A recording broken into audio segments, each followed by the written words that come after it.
It's not every day you get invited to appraiser fishing in a lake that's never been open to angling before. So join me as I take a look around the exciting new Devilbend Reserve that's just been opened to the public. I was invited by the local council to help appraiser fishing in what is now called the Devilbend Natural Features Reserve on the Mornington Peninsula, about 90 minutes drive south of Melbourne.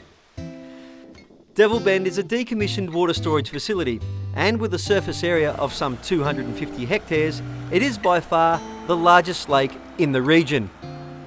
Local ranger in charge, Georgia Kerr, took us out for a tour of the 5 designated fishing zones and pointed out the rules and regulations, which are available at the gates and by typing Devilbend into the search bar at parkweb.vic.gov.au. The idyllic latitude and being relatively close to sea level means good temperatures for trout to feed almost year round. This, combined with plenty of deep water out in the middle and loads of shallow grass and weed banks around the edges, and I anticipate the trout growth rates will be exceptional. Besides a reasonable amount of high protein bait fish and small redfin, there was also a good number of other trout foods such as mud-eyes, chironomids, damselflies and much more. In the last 2 years, approximately 15,000 rainbow and 22,000 brown trout have been stocked.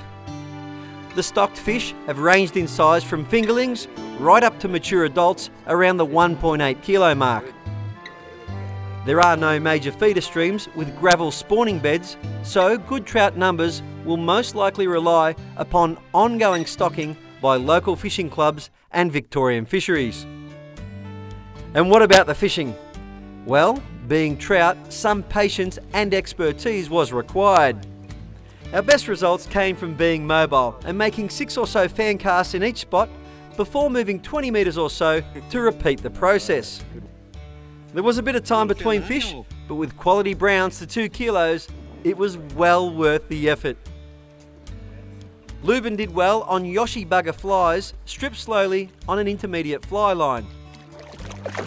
I tried a variety of lures. The best by far was a new Rapala ultralight minnow, worked in the pockets of water amongst the weed and along the deeper outside edges of the weed beds.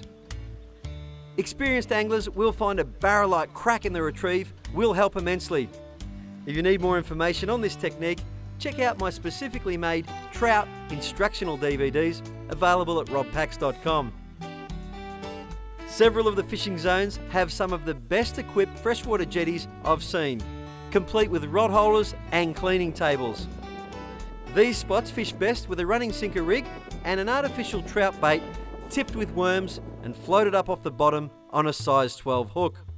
Great news is Devilbend will be open at night, and we got most of our action a couple of hours either side of sunrise and sunset. There's also some good sized redfin available, and there's rumoured to be some big Murray cod in the lake as well. Besides the special conditions enforced by parks, Victorian freshwater fishing rules also apply. In summary, Devilbend offers a unique and exciting new fishery for anglers based at or travelling to the Mornington Peninsula.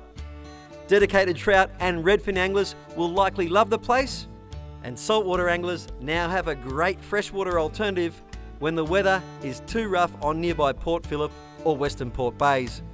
Well, what an exciting new fishery, and of course a special thanks to all involved in helping see it become open to the public. I hope you get to enjoy the great fish on offer, and I'll see you on the water.